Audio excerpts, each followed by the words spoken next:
తోడని గాని తోడే తను దోసుకోడు గాని దొరలాకు దోసి పెడతాడు. నా పేరు డాక్టర్ ఉడుగుల సమైక్య హరీష్. ఆర్టీవీ ఆంధ్ర తెలంగాణ వార్తా. హైదరాబాద్ నడిబొడ్డున అంబేద్కర్ విగ్రహావిష్కరణ జరుగుతూ ఉంది. అది కూడా 125 అడుగుల అంబేద్కర్ విగ్రహావిష్కరణకి తెలంగాణ ప్రభుత్వం పూనుకుంది. ఇప్పుడు ఇదే పెద్ద చర్చ నడుస్తుంది మన తెలంగాణ రాష్ట్రంలో. అది ఏర్పాటు సందర్భంగా ప్రతి నియోజకవర్గం నుంచి 300 మంది దళితుల్ని సమీకరించడానికి ప్రయత్నం జరుగుతుంది. మొత్తం ప్రోగ్రాం 1,00,000 మందితోటి చేయాలనేది తెలంగాణ గవర్నమెంట్ ప్రయత్నం చేస్తుంది. దీని మీద ఇప్పుడు పెద్ద ఎత్తున ప్రభుత్వం అంబేద్కర్ సంబంధించిన విషయాల మీద ఫోకస్ చేస్తుంది. అయితే ఈ విగ్రహావిష్కరణ సంబంధించిన కొంత ప్రత్యేకత కూడా మన ముందుకు వస్తూ ఉంది. మొత్తము ప్రపంచంలో చాలా విగ్రహాలు ఆవిష్కరణలు జరుగుతున్నాయి. కానీ ప్రభుత్వం ప్రకటిస్తున్న దాని ప్రకారం 125 అడుగుల విగ్రహం అనేది అంబేద్కర్ విగ్రహం మొత్తంలో ఇదే పెద్ద విగ్రహం అనేది ప్రచారం చేస్తున్నారు. వాస్తవం కూడా. కానీ ఎంత ఎత్తు విగ్రహం పెట్టారనే దానికంటే అంబేద్కర్ యొక్క ఆలోచన విధానాన్ని ఎంతమందిలోకి తీసుకుపోయారనేదే మనం ప్రయారిటీగా చూడాల్సిన అవసరం ఉంది. అయితే ఇప్పుడు ప్రభుత్వం 125 అడుగుల విగ్రహాన్ని పెట్టడాన్ని ఎవరు వ్యతిరేకించట్లే. కానీ ఆ విగ్రహ ఆవిష్కరణ సందర్భంగా జరగాల్సిన కార్యక్రమాల మీదనే ఇప్పుడు కొంత విమర్శలు వస్తున్నాయి, కొన్ని సలహాలు కూడా వస్తున్నాయి. ప్రభుత్వం జనరల్గా ఇప్పటిదాకా ఏదైనా ఒక కార్యక్రమాన్ని ప్రారంభోత్సవం పెడితే దాని శంకుస్థాపనలు కానీ ఆవిష్కరణలు కానీ పెట్టినప్పుడు ఆ ఆవిష్కరణ సందర్భంగా జరిగే తంతు ఏదైతే ఉంటుందో అది వైదిక తంతుగా నిర్వహిస్తున్నారు. బ్రాహ్మణులతోటి ఆ కార్యక్రమాన్ని నిర్వహించే పద్ధతి అనేది ఇప్పటిదాకా తెలంగాణ గవర్నమెంట్ చేస్తుంది. ఇప్పుడు అంబేద్కర్ విగ్రహావిష్కరణ కూడా ఆ వైదిక తంతులతోటి నిర్వహించడం మీద కొంతమంది విమర్శలు చేస్తున్నారు. అంబేద్కర్ విగ్రహావిష్కరణ అట్లా జరగటానికి వీల్లేదు, కొన్ని ప్రత్యేక పరిస్థితుల రీత్యా అంబేద్కర్ విగ్రహావిష్కరణ అనేది ఆయన ఆలోచనకు అనుగుణంగా జరగాలనేది చాలామంది కొన్ని అంశాలను ముందు తీసుకొస్తున్నారు. ఏంటి వాళ్ళ అభ్యంతరం, వాళ్ళు ముందుకు తీసుకొస్తున్న అంశాలు ఏమిటనేది ఒకసారి మనం చూడాల్సిన అవసరం ఉంది. అంబేద్కర్ ఆలోచన విధానాన్ని చూసినప్పుడు ఎంత పెద్ద విగ్రహం అనేది కాదు, అంబేద్కర్ ఆలోచన విధానమే ముఖ్యం. ఆ అంబేద్కర్ ఆలోచన విధానంలో వాస్తవం ఏమిటంటే అంబేద్కర్ హిందూ మనువాద భావజాలాన్ని వ్యతిరేకించాడు. ఆ మనువాదంలో కూడా ఆ బ్రాహ్మణీయ ఆధిపత్యాన్ని అంబేద్కర్ వ్యతిరేకించాడు.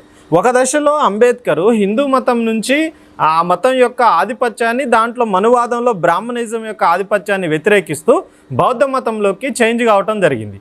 సో బౌద్ధ మతంలోకి చేంజ్ అయిన సందర్భంలోనే అంబేద్కర్ కొన్ని నిబంధనలు స్వీకరించాడు.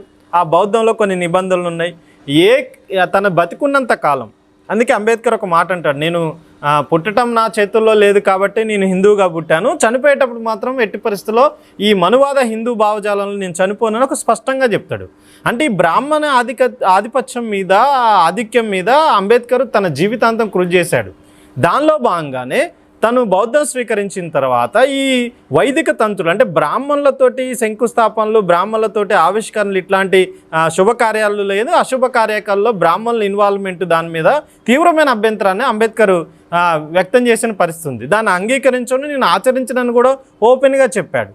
ఇప్పుడు అదే సమస్య అయింది. ఇప్పుడు అంబేద్కర్ విగ్రహ ఆవిష్కరణకి ఆ బ్రాహ్మణిజం తోటే ఇప్పుడు ఓపెనింగ్ చేస్తారా అనేది ఒక విమర్శ వస్తుంది. చాలామంది గతంలో ముఖ్యమంత్రి కేసీఆర్ గారు ఏ కార్యక్రమాన్ని పెట్టినా ముందుగా బ్రాహ్మణులని పెట్టి అక్కడ పూజలు పురస్కారాలతోటి విగ్రహావిష్కరణలు జరుగుతాయి.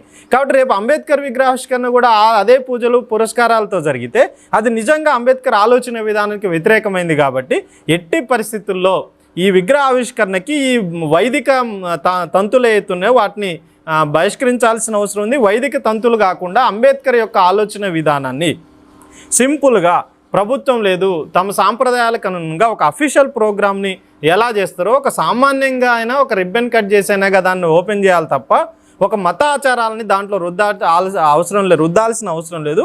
అది కూడా అంబేద్కర్కి ఇష్టం లేని మత ఆచారాలను, అంటే అంబేద్కర్కి ఇష్టం లేని మధువాద భావజాలను రుద్దాల్సిన అవసరం లేదని కూడా చాలామంది అంశాన్ని ముందుకు తీసుకొస్తున్నారు, విమర్శలు చేస్తుంది.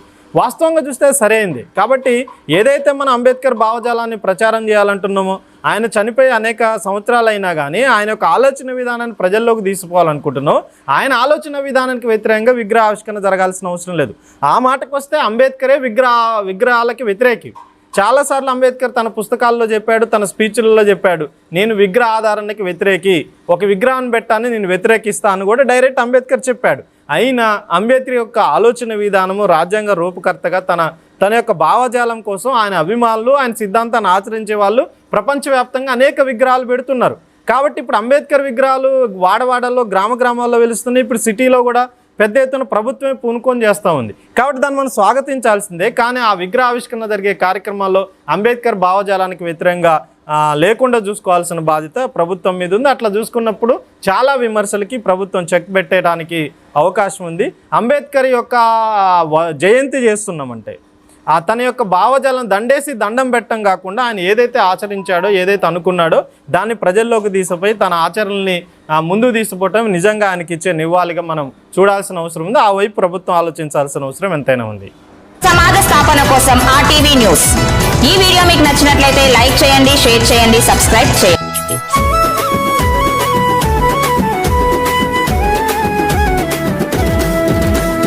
బానిగాని తోడే ఈ దేశమేలే తోడే,